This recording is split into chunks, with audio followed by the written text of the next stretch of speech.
95% من انواع الدايت اللي انت ممكن تكوني بتعمليها ممكن هي اللي تكون بتسبب لك الاكل العاطفي اللي عندك وبتخليكي تفقدي السيطرة عن الاكل.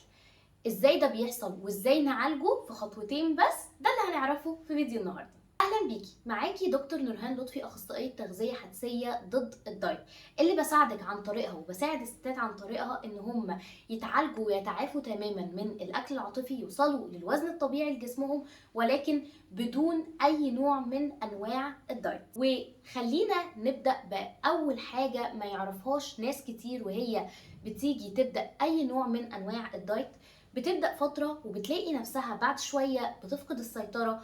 بقت بتخاف ان في انواع من الاكل ما تبقاش موجوده قدامها، بتلاقي نفسها اليوم الفري، اليوم اللي هي تبقى متضايقه فيه، بتلاقي نفسها بتفقد السيطره على الاكل وبتاكل كميات كبيره وهي مش فاهمه ومش عارفه هو ليه ده بيحصل. خلينا نقول ان الدايت هو اهم سبب بيكون في المشكله دي. ليه؟ لان اغلب انواع الدايت ان ما كانش كلها بتبقى قائمه على فكره اني اشيل من الاكل اللي موجود قدامي، اشيل انواع معينه، امنع انواع معينه. فنتيجه كده اللي بيحصل ان انت عقلك بيكون او بيربط ما بين ان الاكلات دي ممنوعه، ما ينفعش ان انت تاكليها، وما بين شعور الذنب بيحسسك دايما ان انت بتعملي حاجه غلط. طيب، فلما انا باكل او بعك الدنيا او باكل حاجه ما كانش المفروض اني اكلها في نظام الدايت اللي محطوط لي او بالطريقه اللي محطوطه لي، اللي بيحصل وقتها ان بيجيلي شعور ذنب شديد جدا.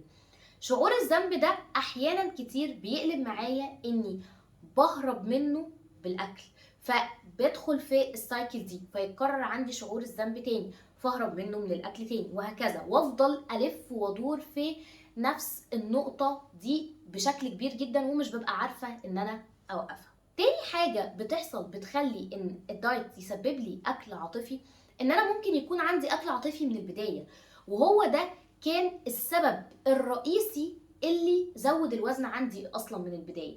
بمعنى ايه؟ بمعنى ان انا اللي اصلا انا بعتمد دايما ان الاكل هو الوسيله بتاعتي لتفريغ مشاعري، او علشان اهرب من مشاعري، او علشان اخدر مشاعري. فانا اتعودت ان الاكل هو الوسيله الوحيده علشان اقدر اني اتغلب على مشاعر كتير عندي. فما اتعلمتش يجي وقتها الدايت يخليني احرم نفسي من المتعه دي، احرم نفسي من طريقه العلاج دي، بدون ما يديني حلول واقعيه اقدر اني اطبقها على نفسي تخليني ان انا قادره اتحكم في كميات الاكل بتاعتي وما افقدش السيطره قدام انواع مختلفه من الاكل. طيب، المفروض نعمل ايه علشان اوصل انا دلوقتي حاسه ان انا زايده في الوزن، مش طايقه ان انا اعمل دايت تاني، وفي نفس الوقت عندي اكل عاطفي ومحتاجه اني فعلا اشتغل عليه او اعالجه؟ المفروض ان انا اتصرف ازاي؟ لان انا فعلا مش طايقه الوزن اللي انا فيه، او مش حابه الوزن اللي انا فيه، او مش مبسوطه بشكل جسمي قدام المرايه. المفروض ان انا اتصرف ازاي؟ ببساطه جدا، عشان ابقى بختصر في الفيديو ده، ان انا هكون بشتغل على نقطتين مع بعض في نفس الوقت. اول خط فيهم هي الروتين بتاع السلف كير بتاعي. ليه مهم ان انا يكون عندي روتين بيساعد ان انا اهتم بنفسي واهتم بجسمي؟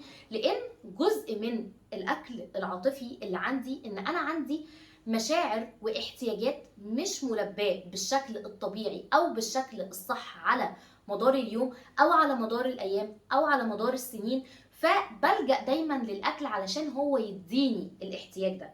فاول خطوه بحتاج اني اشتغل عليها هي اني اشتغل على الطريقه اللي انا ههتم بجسمي بيها. طيب، الطريقه دي بيدخل فيها ايه؟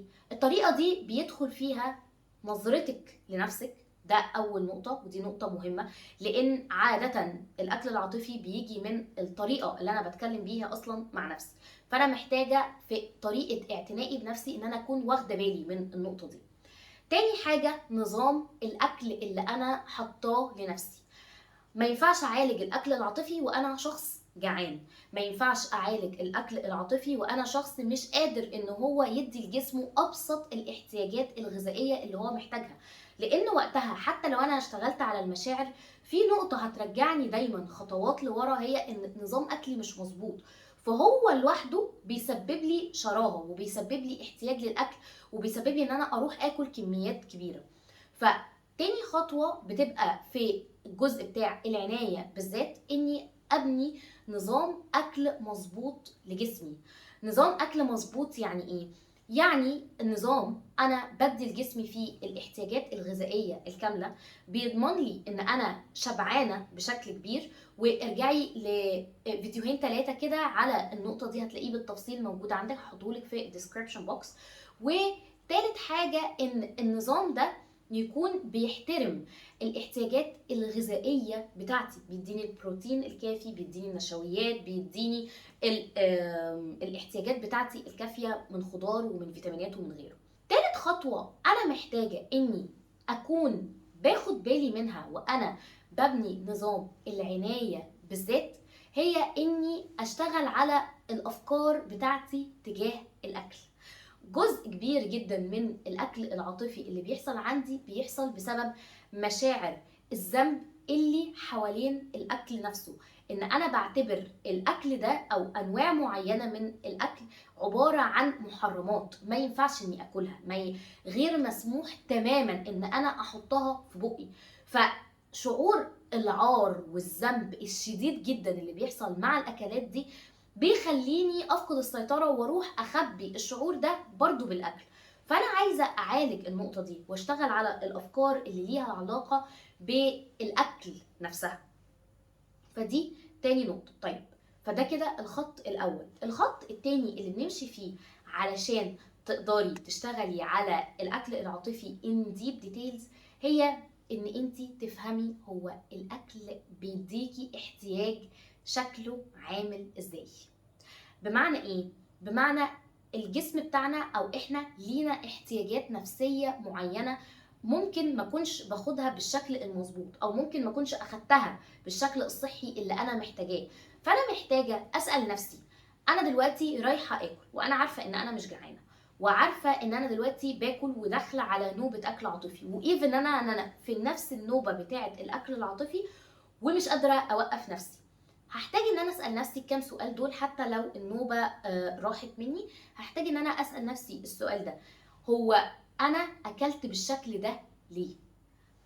السؤال ده ما فيهوش اي نوع من انواع الحكم، او اي نوع من انواع الذنب، او اي نوع من انواع ان انت عملتي حاجه غلط وعملتي كارثه. لا، انا بسال نفسي السؤال ده بالشكل ده علشان اعرف هو ايه اللي حصل خلاني اروح اكل كده. هو ايه الاحتياج اللي غطاه هنا الاكل؟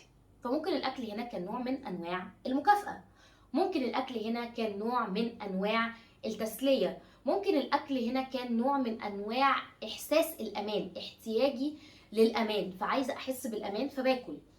وات ايفر الحاجه، اسالي دايما نفسك السؤال ده.